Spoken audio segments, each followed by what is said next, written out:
Hello friends, मेरा नाम है सजल और आज हम लोग आ गए हैं फिर से एक नई वीडियो के साथ। आज हम लोग इस वीडियो में जानेंगे हिंदी व्याकरण के कुछ भाग के बारे में जानेंगे, यानी कि भाषा क्या है, भाषा के कितने रूप होते हैं, उन सब रूपों के बारे में आज हम लोग इस वीडियो में जानेंगे। तो अब हम लोग GK, reasoning, current affairs, math सब के बारे में देखें, साथ साथ अब हिंदी के बारे में भी कुछ जानते हैं कि हिंदी में क्या क्या होता है। सब चीज़ देखते हैं अब धीरे धीरे, क्योंकि यह सब एक स्टडी का मिक्स चैनल है, तो फिर इसमें आप लोगों को सब चीज़ मिलेगा। तो चलिए इस वीडियो की शुरुआत करते हैं।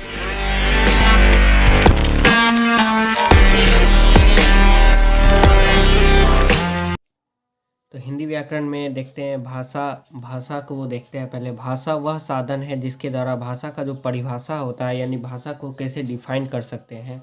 मूल रूप से इस टाइप से भाषा को बोल सकते हैं। भाषा वह साधन है जिसके द्वारा मनुष्य बोलकर, सुनकर, लिखकर व पढ़कर अपने मन के भावों को एवं विचारों को आदान प्रदान करता है, उसे ही भाषा कहते हैं, भाषा कहलाता है। यानी कि एक मनुष्य दूसरे मनुष्य को जो है बोल कर कुछ कहता है, या लिख कर कुछ उसे देता है, या पढ़कर उसे सुनाता है, या उसका पढ़ा हुआ सुनता है। तो इसे ही जो मन का जो आदान प्रदान होता है, भाव का आदान प्रदान होता है, विचार का आदान प्रदान होता है, उसे ही हम लोग क्या कहते हैं, भाषा कहते हैं। जो कि बहुत सारे भागों में बटाया हुआ है, बहुत सारे तो नहीं, लेकिन मुख्यतः भाषा के 3 रूप होते हैं। ठीक है दोस्तों, भाषा के कितने रूप होते हैं? 3 रूप होते हैं। भाषा के 3 रूप होते हैं। 3 रूप में देखिए, ये जो होता है भाषा का एक प्रधान रूप होता है मौखिक भाषा। मौखिक भाषा, लिखित भाषा, सांकेतिक भाषा।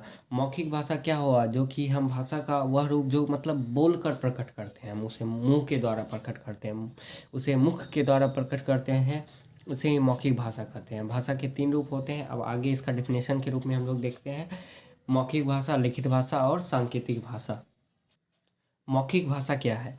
भाषा का वह रूप जिसमें एक व्यक्ति बोलकर अपने विचारों को प्रकट करता है। ठीक है, उसे मौखिक भाषा कहते हैं। जैसे कि टेलीफोन हो गया, भाषण हो गया, वार्तालाप करते हैं, हम किसी से बात करते हैं इत्यादि।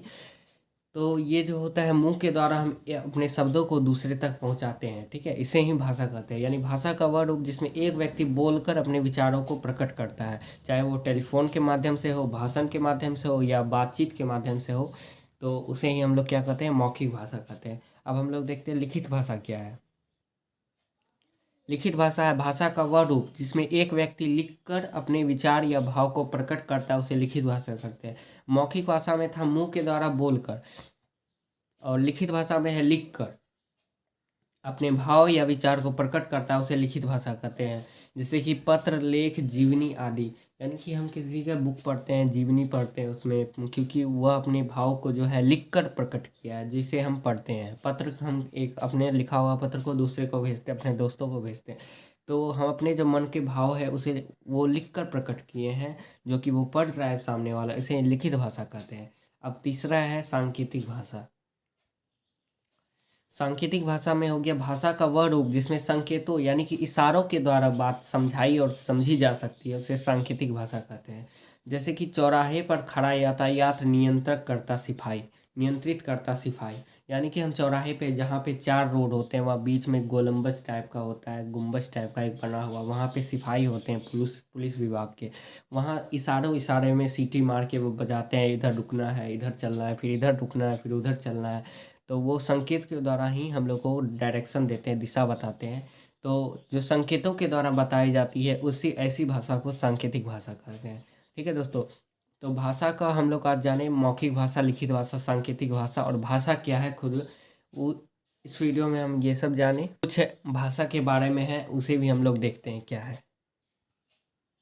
यह मातृभाषा क्या है? बालक जिस परिवार में जन्म लेता है, उस परिवार के सदस्यों के द्वारा बोली जाने वाली भाषा जो होता है वह सबसे पहले सीखता है, यही मातृभाषा कहलाती है।